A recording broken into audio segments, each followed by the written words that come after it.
Hello, my name is Wojciech Seidel, and this is my review on the movie The Emperor's Naked Army Marches On, or in the Japanese name, yukite shingun. It was made in the year 1987 by Kazuo Hara. Here we have his picture, who is a famous Japanese filmmaker. Mainly, he makes documentary movies. The production of this movie was provided by his wife, Sachiko Kobayashi, editing by Jun Nabeshima, and sound recording by Toyohiko Kuribayashi, who was, by the way, awarded for his job on this movie. Another person who helped with the production of this movie was Shohei Imamura, another famous Japanese filmmaker, and also a very influential person for Kazuo Hara. Both of these filmmakers share, I think, quite similar opinions and views, and they really do like to show them in their movies. Uh, Shohei Imamura doesn't usually do it through documentaries, but they both like to address certain social problems or political problems, and they really do like to express their opinions, no matter how popular or unpopular they may be. If I was to specify what their opinions could be, they do fall more or less in the group of liberal-leaning people, and I think these days, such opinions that they represent are getting more and more common and accepted. But in the time of the making of this movie, even though such opinions were becoming more more visible, let's say, they were still very controversial, and they are until these days still. Here we have a picture of Imamura Shohei. And now to the content of this movie. So it is focused on the Second World War, but in a very different fashion than we are usually used to seeing, because this movie shows us the Second World War through the eyes of people who survived it. The way it is done in this movie is very simple. The movie follows a person, Kenzo Okuzaki, who we will discuss more deeply soon, and it follows him on his way to search for the truth of certain murders during the war, or to be more specific, after the end of the war, but still in the place of Papua New Guinea where the war was going on. So the majority of the movie is just Kenzo Okuzaki visiting different people, doing different things, stating his opinions, but a little different thing that is also added into this movie to be more specific, are occasional historical facts, or yeah, let's say historical facts. For example, I included the picture on the bottom that is from the movie as well. We see a photo.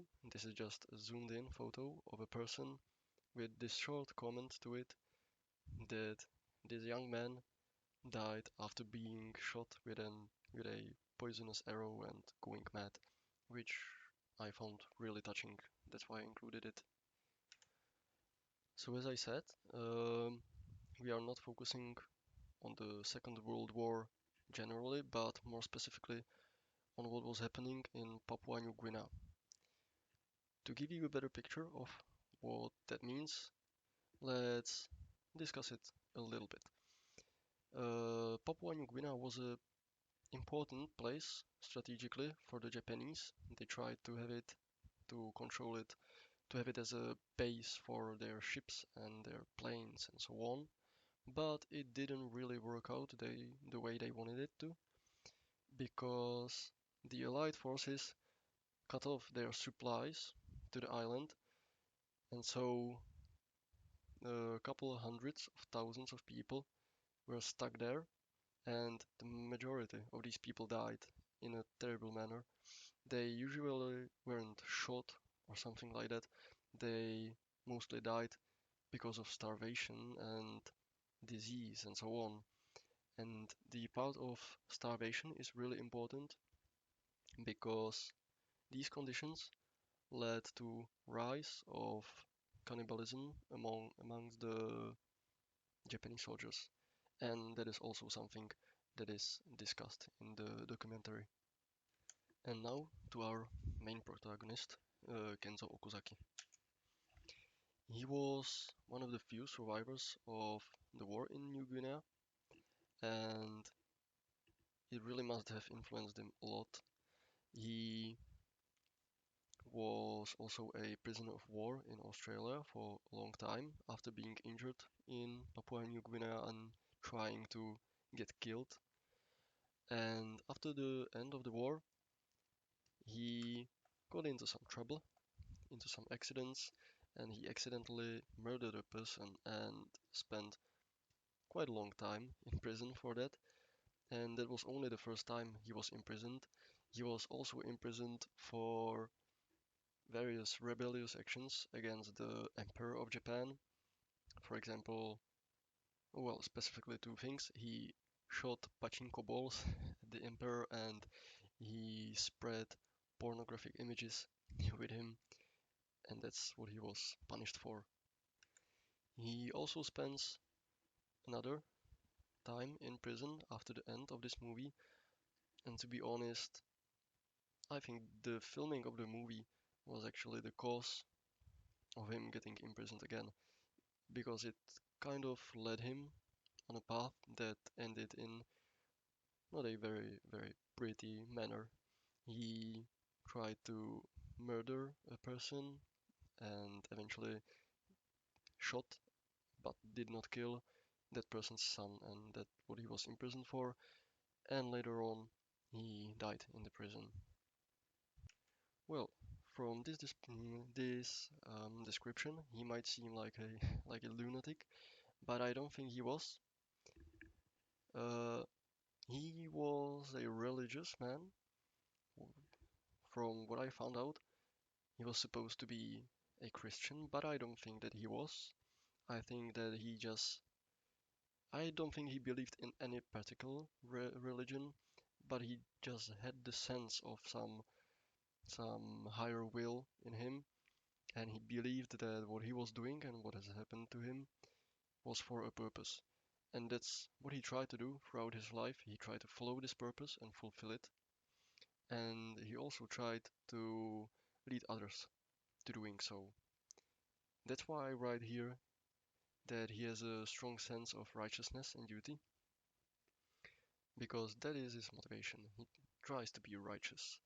But since he is a quite violent person, he doesn't hesitate to use this violence in order to reach his goals that he believes are right.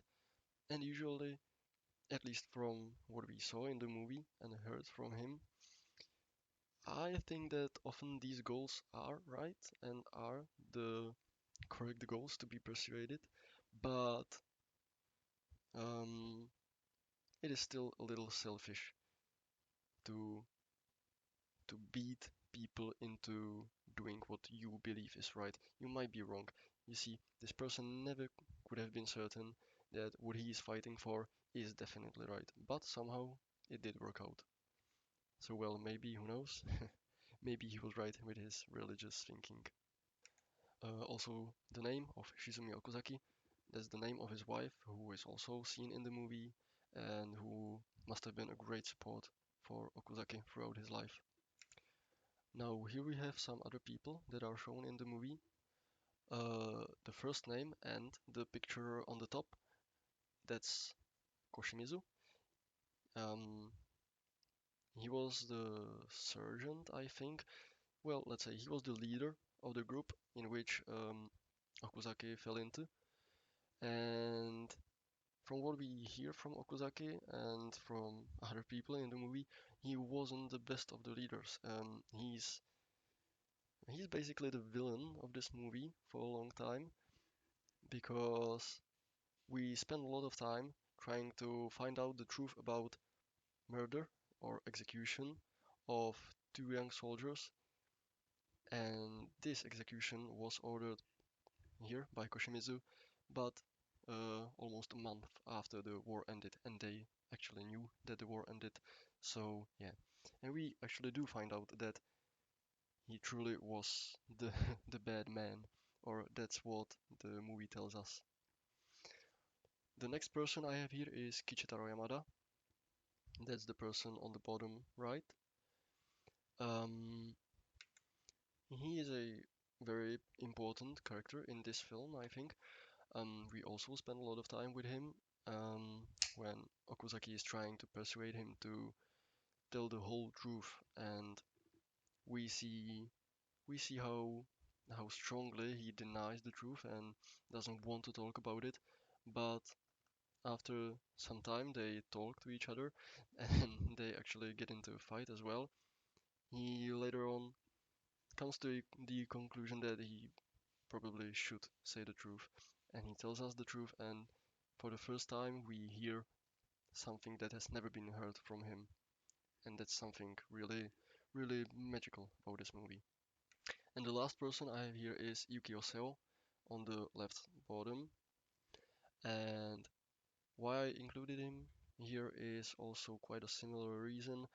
We see him twice in the movie. The first time we see him, he also doesn't want to talk about his experience. He denies many things. He also lies, I believe.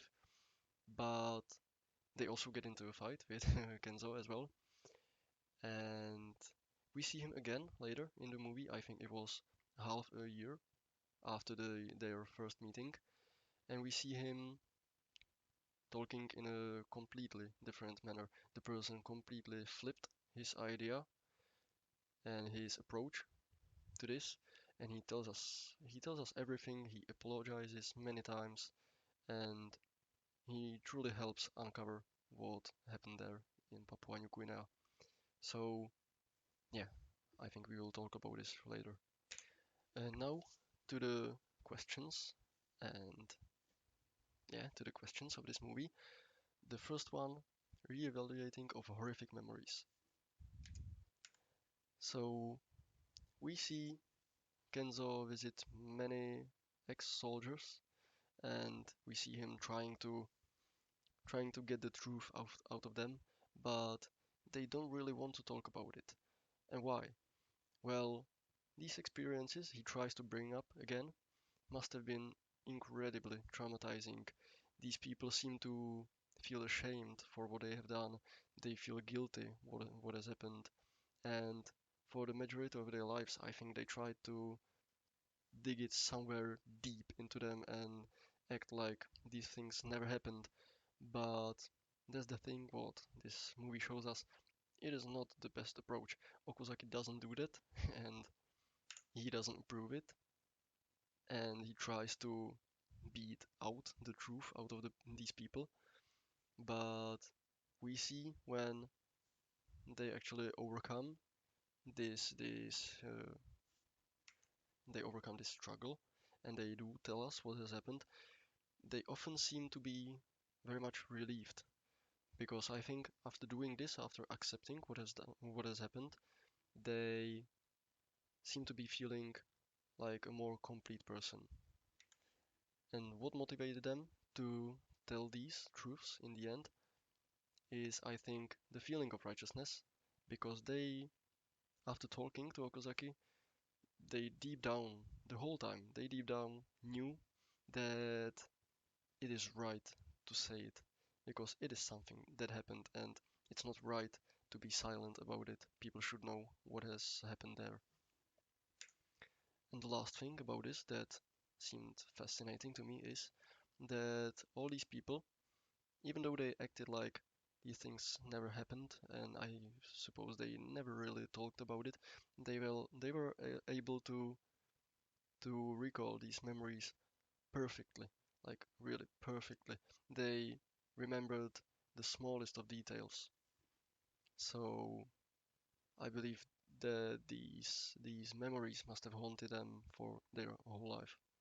It was never like they didn't happen. They just didn't express it. Well, this brings us to the great question of who should be feeling guilty and who is really responsible for what was happening there. Was this the responsibility of the individuals who actually executed these deeds, or was it the responsibility of leadership that ordered it and that put these people into these positions? Well, everybody might have their idea about this, but what the movie tells us, what Okuzaki tells us, is definitely that it was the responsibility of the leadership. Specifically, who Okuzaki blames is the emperor as the head of Japanese army and as the person in whose name all of this they have done. Well, we do hear this, we do hear him blame the leadership, but also we often hear him blame the people themselves. So you may be wondering why. Well, he blamed these people, but not really for doing what they have done, even though maybe a little bit sometimes, but not mainly. He blamed them for not talking about it. You see? Therefore, I believe he didn't see these people as responsible for what has happened, but he still saw them as guilty. And I think that's a very interesting idea. That these people, they are guilty, and they will always be guilty, but they have to accept it and admit it. And the the fact that makes it all easier is that it really was not their responsibility. So, as I was saying, we hear a lot of criticism aimed at the emperor and also aimed at the people who who support the system, let's say, towards the people who execute the system. We hear Okuzaki blame policemen and judges that they only work for money and that they are not human for acting like this.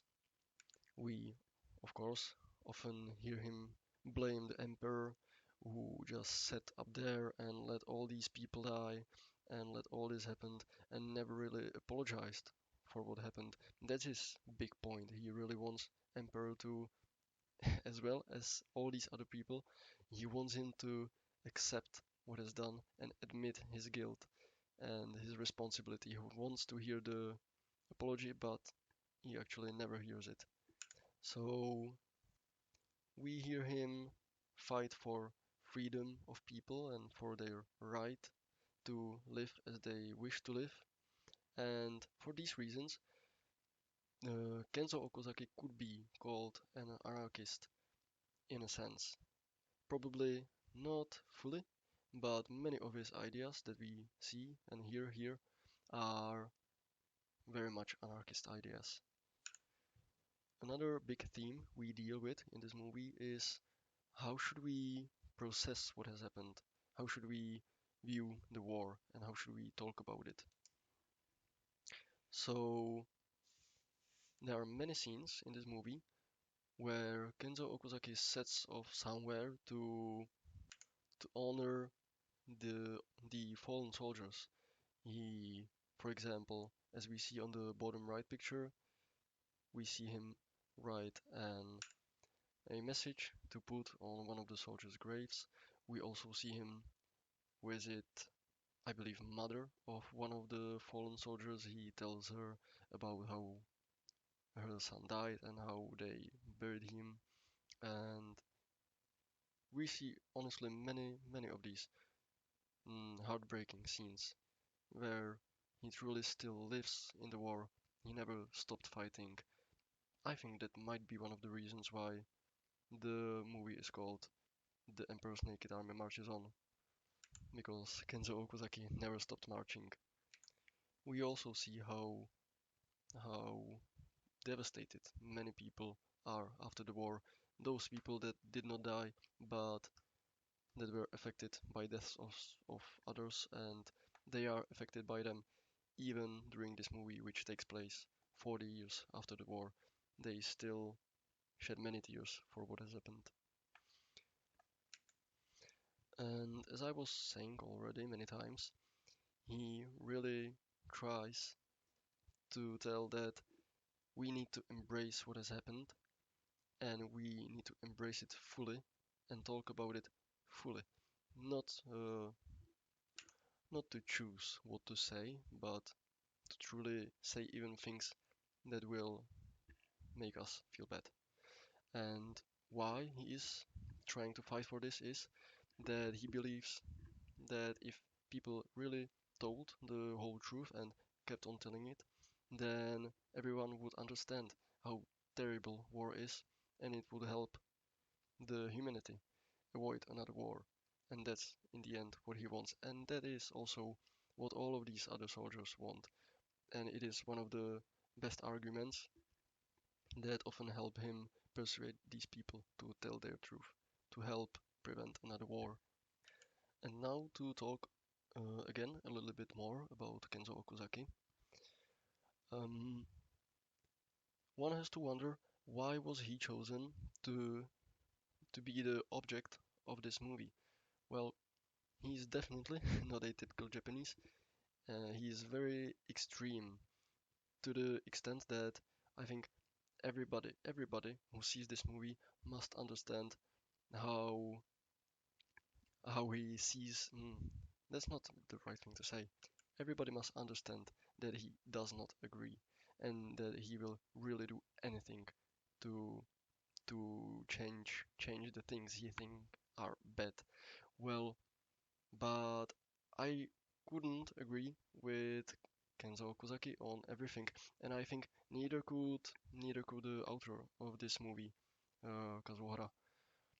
Why I'm saying this is that, for example, his approach towards violence, he says that he will be violent. He will never stop being violent when he sees that violence is what helps him reach the right goal. But we also see shots in the movie when, well, when his violence caused something that is not good and something that he doesn't really mention, but it is seen in the movie.